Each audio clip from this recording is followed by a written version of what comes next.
मुझे हमेशा ऐसा क्यों लगता है कि हजारों किलोमीटर कोई व्यक्ति जो बात बोल रहा है वो सही बोल रहा है।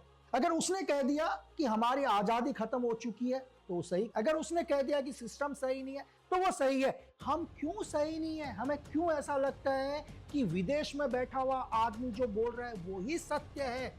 अगर मैं हिस्ट्री याद करता हूं तो मुझे बिल्कुल ऐसा ही नजर आता है जैसा आज है।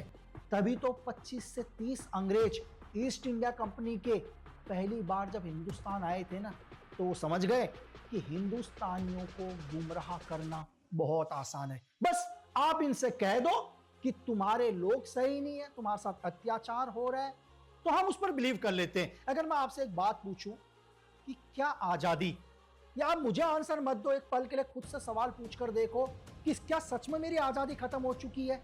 क्या है आजादी? आपकी नजरों में वो आजाद हैं जो इस देश की संपत्ति को आग लगाते हैं? क्या आपकी नजरों में वो आजाद लोग हैं जो विदेशों से हजारों करोड़ के फंड मंगवाते हैं, हमारे देश के नौजवानों के हाथ में पत्थर पकड़ाते हैं, उस पत्थर के बदले उन्हें पैसा देते हैं? क्या ये आजादी चाहिए? या वो आजादी चाहिए कि हजारों लोग रोड पर उतर जाते हैं, इस देश की संपत्ति को नुकसान करते हैं? क्या वो आपको आजादी चाहिए? तो क्या है आजादी यार? आप किस आजादी की बात कर रहे हैं? लेकिन अगर विदेश में बैठकर उस व्यक्ति ने कह दिया कि आपकी आजादी खत्म हो चुकी है, तो आप बोलते बिल्कुल ठीक है। लोगों ने कह दिया कि मैं बेरोजगार हूं। यार बेरोजगार क्या है? बेरोजगारी आपके पास नौकरी नहीं है, मतलब आपको क्या लगता है कि दुनिया का वही व्यक्ति रोजगार है जो सरकारी नौकरी कर रहा होगा? आप मुझे दुनिया के 193 देश में से ऐसा एक भी देश बता दो जिस देश के 100% लोग सरकारी नौकरी करते हैं। क्या ऐसा कोई मुल्क है संसार में? तो फिर किस चीज की बेरोजगारी यार? जो व्यक्ति काम कर रहे हैं दुनिया में, वो कोई भी काम हो, बहुत सारे लोग हैं जिन्होंने रोड के ऊपर ठेले लगाए, बहुत सारे ऐसे लोग हैं आज के टाइम पर जो आपके घर पर डिलीवरी करते हैं, बहुत सारे ऐसे लोग हैं दुनिया में जो सेल्फ काम कर रहे हैं। तो ये भी तो रोजगार है यार। तो आप किस रोजगार की बात कर रहे हैं? आपकी नजरों में क्या है रोजगार? हाँ, ये जरूर बेरोजगारी है कि मैं सिर्फ यही काम करूंगा, इसके अलावा कोई काम नहीं करूंगा। मुझे देश में आईएएस ही बनना है, मुझे देश में आईपीएस ही बनना है, मैं एक सब इंस्पेक्टर नहीं बनूंगा। एक सब इंस्पेक्टर बनने वाला व्यक्ति बोलता है नहीं, मैं कांस्टेबल नहीं बनूंगा, मैं घर पर बैठा रहूंगा, मेरे पास रोजगार है ही नहीं। एक आदमी बोलता है कि मुझे ए क्लास की ही नौकरी चाहिए, इससे नीचे की तो मैं नौकरी करूंगा नहीं। वो आदमी अपने जीवन में एग्जाम पास नहीं कर पाता, कहता है यार मैं तो बेरोजगार हूं। तो फिर क्या है रोजगार? मैं भी काम कर रहा हूं, शायद जो नीचे वॉचमैन खड़ा होगा वो भी कोई काम कर रहा होगा, शायद जब मैं सुबह सुबह मार्केट से आया हूं, अगर मैंने दूध लिया है, मैंने सब्जी ली है, जो रोड पर उसको बेच रहा है वो भी रोजगार है यार उसका। तो फिर क्या है रोजगार, क्या है बेरोजगार? एक व्यक्ति गलती करता है तो आप पूरे देश के ऊपर ब्लेम नहीं कर सकते।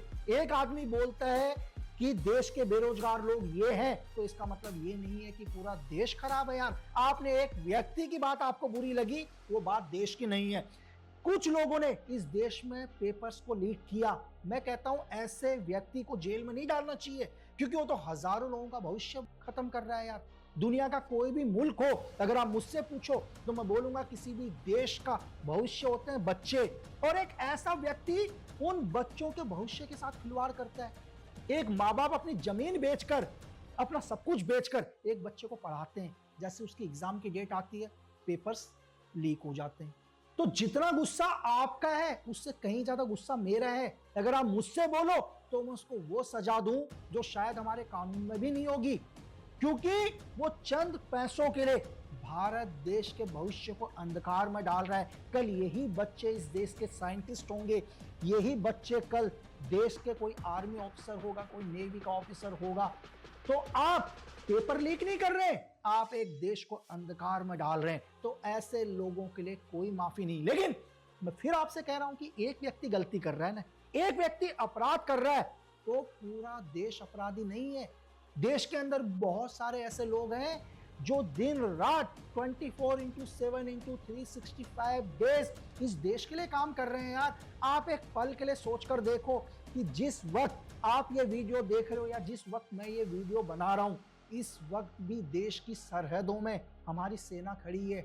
आज भी देश के अंदर लॉ एंड ऑर्डर चल रहा है। आज भी देश के वो लोग जिन्हें कभी क्रेडिट नहीं मिलता, इस देश की संपूर्णता के लिए, आजादी के लिए देश से बाहर हैं। और आपको पता है, अगर वो अपने मिशन में मारे भी गए तो जीवन में उनको कभी शहीद का दर्जा नहीं मिलता यार। लोगों को तो पता भी नहीं चलता कि ऐसा व्यक्ति विदेशी धरती में मारा गया, फिर भी वो लोग काम कर रहे हैं, उनको कोई शिकायत नहीं है इस देश से। लेकिन विदेश में बैठकर एक आदमी बोलता है कि नहीं, आपके साथ गलत हो रहा है, हमारे साथ गलत हो रहा है, हम उसको सही करेंगे। मैं एक ही चीज, अगर हमारे परिवार में झगड़ा होता है तो हम ही उसको सॉल्व करते हैं यार। हम किसी दूसरे मोहल्ले के आदमी को नहीं बुलाते कि तू हमारे परिवार का झगड़ा सही कर।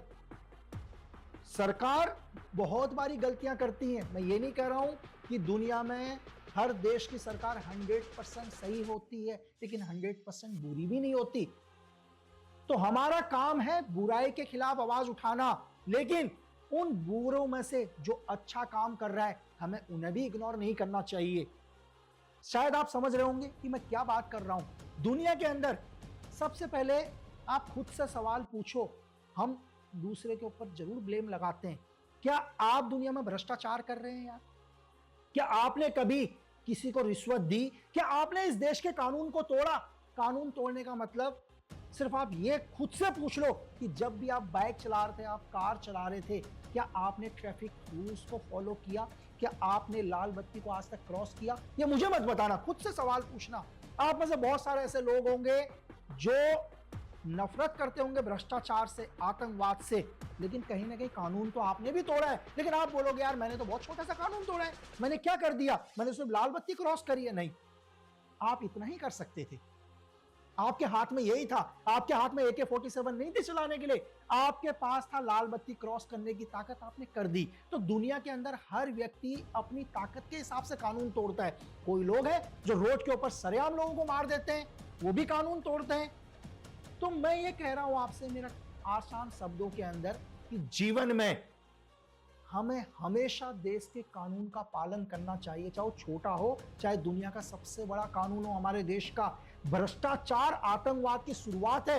मैं आपसे कह रहा हूं, अगर कोई व्यक्ति आपसे 100 रुपए रिश्वत मांग रहा है, जिस दिन उसे 1 करोड़ की रिश्वत मिलेगी ना, यकीन मानना वो आपके घर पर टाइम बॉम्ब लगाकर चला जाएगा।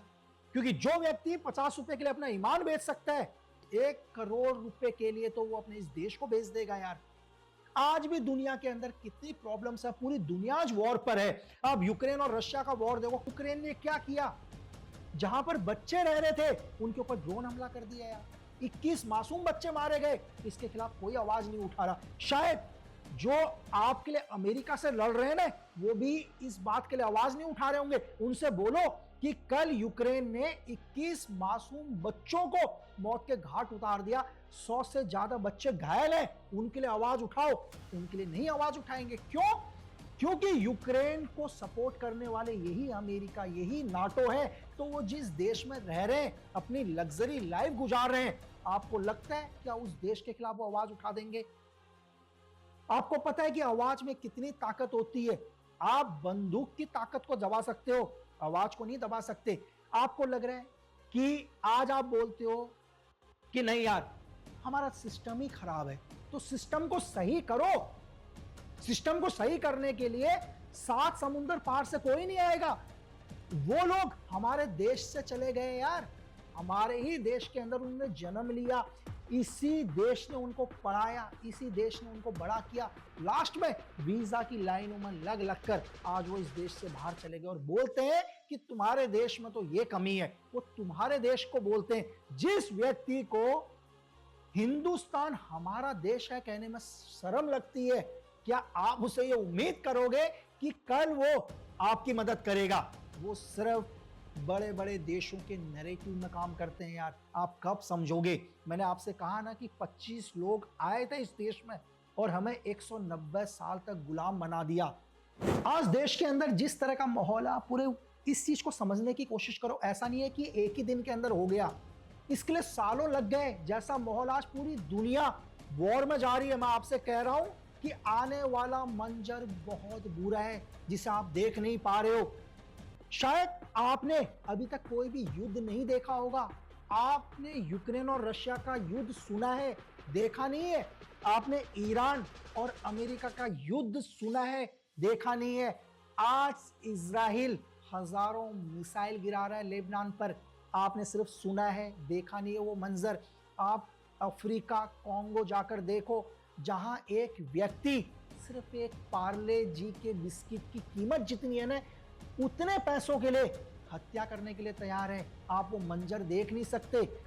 मैं उस मंजर को बता रहा हूं तो शायद आप महसूस कर रहे होंगे मैं आपसे क्यों कह रहा हूं, क्योंकि आज पूरी दुनिया वॉर में आ रही है। ऐसा नहीं है कि ये वॉर सिर्फ रशिया और यूक्रेन तक ही रहेगा, ऐसा नहीं है कि ये वॉर सिर्फ अमेरिका और ईरान तक रहेगा, ऐसा नहीं है कि ये वॉर चाइना और ताइवान पर आने वाला है, ये वॉर वहीं तक सीमित रहेगा। ये वॉर धीरे धीरे एशिया के अंदर आएगा, ये वॉर हम तक भी आएगा। तो हमें इस वॉर के लिए तैयार रहने, हम तो खुद ही आपस में लड़ रहे हैं। किसी भी देश को अगर तोड़ना हो ना, किसी भी देश को बर्बाद करना हो, तो बाहरी ताकतें बाद में आती हैं, पहले उस देश को अंदर से तोड़ा जाता है। अगर जब मैं ये वीडियो बनाऊंगा तो शायद कल की न्यूज है, नेपाल के अंदर आपने देखा कि एक 40 साल से जो एक बड़ा पत्रकार जिसका खुद का मीडिया हाउस था, वो पिछले 40 साल से दूसरे देश के लिए काम कर रहा है, ऐसा नैरेटिव पैदा कर रहा था कि तत्कालीन सरकार गिरे। वो तो उसके व्हाट्सएप के चैट, सिग्नल ऐप के चैट ऑडियो रिवील हो गई। तो आप सोचो कि 40 साल से एक आदमी अपने ही देश में रह रहा है, अपने ही देश की मीडिया का मालिक है, और वो अपने ही देश के सरकार को गिराने में लगा हुआ है। मैं आपसे ये नहीं कह रहा हूं कि हमारे देश में भी सभी ऐसे लोग हैं। हमारे देश में अगर सभी ऐसे लोग होते तो हमारे देश में शांति नहीं होती। मैं आपसे ये कह रहा हूं कि जब तक हम एक रहेंगे, विश्व की कोई भी ताकत हमें तोड़ नहीं सकती। आज दुनिया के अंदर पूरे वर्ल्ड में जो वॉर चल रहा है ना, ऐसा नहीं है कि बाहरी ताकतें आके वॉर कर रही थी। पहले इन बाहरी ताकतों ने क्या किया? अपने ही देश के लोगों को कमजोर किया, अपने ही सिस्टम के खिलाफ किया, तब जाके वॉर हुआ। अगर दुनिया में कोई देश मजबूत है तो उस देश को कोई नहीं तोड़ सकता। उसका उदाहरण है चाइना। आपको पता है कि चाइना के लोगों से अमेरिका में सवाल पूछा गया और पूछा कि तुम्हारा देश कैसा है, तुम्हारे देश में क्या हो रहा है। तो उन्हें लगा, अमेरिकन को क्या लगा? अमेरिकन को लगा कि चाइना के लोग यहां रह रहे हैं, अपने देश की बुराई करेंगे। लेकिन लोगों ने जवाब दिया कि हमारा देश दुनिया का सबसे पावरफुल देश है, क्योंकि हमारे देश में तुम्हारे प्रेसिडेंट को मीटिंग के लिए जाना पड़ा। आप समझ रहे हैं, ये होती है देशभक्ति, राष्ट्रभक्ति। हमारे देश के अंदर भी बहुत बड़े राष्ट्रभक्त हैं, देशभक्त हैं। बड़े बड़े लोगों ने कहा है कि दुनिया के अंदर हिंदुस्तान के जैसे राष्ट्रभक्त दुनिया में नहीं हो सकते। आप सोचो कि ये वो देश है हमारा, जिस देश में चंद्रशेखर आजाद जी के घर पर खाने के लिए रोटी नहीं थी, पता आपको? और उन्होंने अंग्रेजों से जितना भी धन लूटा था वो एक संदूक में था। और एक क्रांतिकारी ने बोला कि यार आजाद, तेरे घर पर रोटी नहीं है खाने के लिए, तो एक काम कर, इसमें से कुछ पैसा अपने घर वालों को दे दे। तो चंद्रशेखर आजाद ने क्या बोला? बोला नहीं, अकेले मेरे माँ बाप भूखे नहीं है, पूरा हिंदुस्तान भूखा है। बात समझ में आ रहा है? हर क्रांतिकारी के घर वाले भूखे हैं। अगर मैं इसमें से कुछ पैसे अपने घर वालों को देता हूं तो ये देश के साथ गद्दारी होगी। मेरी बात समझ रहे? क्योंकि ये पैसा आजादी के लिए है। जो जिस देश में ऐसे क्रांतिकारी रहे हों, उस देश का कौन क्या बिगाड़ सकता है। और आपको हैरत होगी ये जानकर कि जिस आदमी ने चंद्रशेखर आजाद की मुखबरी करी, वीरभद्र, आपको पता है इस देश में वही आदमी 3 बारी विधायक रहा। तो बहुत दुर्भाग्य है इस देश का कि जिसने चंद्रशेखर आजाद जैसे देशभक्त की मुखबरी करी, वो देश उन्हें विधायक बनाता है और वो 3 बारी इस देश में विधायक रहते हैं। तो वो देश, आप समझ रहे हैं कि देश की राजनीति, आज अगर कोई भी व्यक्ति अच्छा काम करने जाता है तो हजारों लोग क्या होते हैं, उसके अगेंस्ट आ जाते हैं। ऐसा नहीं है वो लोग अगेंस्ट आ जाते हैं, ये बहुत बड़ा एक प्रोपेगेंडा है, एक नैरेटिव है वेस्ट का कि कोई भी व्यक्ति अच्छा बोले उसकी आवाज को दबा दो। एक पल के लिए आप एक्सपेरिमेंट करके देखो, कल से आप देश के हित में बात करो, आपकी आवाज की रीच खत्म हो जाएगी। आप देखोगे यार, पहले तो आपकी व्यूवरशिप 1000 थी, 10,000 थी, लाख थी, ये तो 100 के अंदर आ गई। क्यों? क्योंकि आप देश को एक अच्छा मैसेज दे रहे हो। तो वेस्ट उस चीज को कभी आगे नहीं बढ़ने देगा। कल आप एक काम करो, सोशल मीडिया पर गालियां दो, प्रेजेंट गवर्नमेंट की बुराई करो, लोगों की पुतले जलाओ, आपकी रीच बढ़ जाएगी। क्यों? उसको वेस्ट का एक नैरेटिव है कि जो भी व्यक्ति देश के खिलाफ बात करे उसको प्रमोट करो। आजमा के देख लेना इस चीज को। अगर आज आपको वायरल होना है, आप क्या करो, इस देश की बुराई कर दो और रातों रात इस देश का क्या हो जाएगा, एक एंटी विंग आपको क्या कर देगा, प्रमोट करने में लगा देगा। बस आप बोल कर देखो, देश की बुराई करो। लेकिन आप जो हिट होंगे, वायरल होंगे, सिर्फ 2 ही दिन की बात होती है। बाद में ये लोग क्या करते हैं, ये वो भस्मासुर है जो आपको भी जला देंगे। ये किसी के नहीं हुए, ये सिर्फ यूज करते हैं पल भर के लिए। आप इतिहास उठाकर देख लो, इतिहास छोड़ो, आप 2-3 साल पुराना देख लो, जो भी लोग इस तरह का प्रोपेगेंडा चलाकर रातों रात हिट हुए होंगे, वो महीने भर के अंदर, 2 महीने के अंदर आज गुमनामी में खो गए। क्यों? क्योंकि कल तक जब आपकी आवाज इस देश के खिलाफ थी तो ये लोग आपको प्रमोट कर रहे थे, और धीरे धीरे जब दुनिया को आपकी हकीकत पता चली तो ये लोग आपको नहीं पूछते। क्यों पूछेंगे? क्योंकि इनसे आपका काम निकल गया। तो मैं आपसे इसलिए हमेशा कहता हूं कि सच्चाई में थोड़ा सा वक्त लगता है, लेकिन लोगों को सच्चाई समझ में आ जाती है।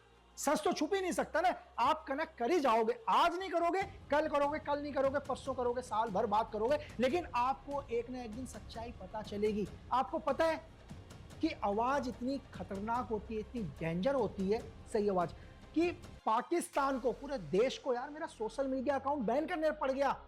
पता है क्या आपने कभी मेरे सोशल मीडिया अकाउंट के अंदर मैंने किसी को गाली दी, ऐसा अपशब्द बोला जो बच्चे या बुजुर्ग नहीं सुन सकते? नहीं, ऐसा कोई भी शब्द का इस्तेमाल नहीं किया। लेकिन इसके बाद भी पाकिस्तान ने नेशनल सिक्योरिटी का हवाला देकर मेरे सारे सोशल मीडिया अकाउंट पाकिस्तान में बैन करवा दिए।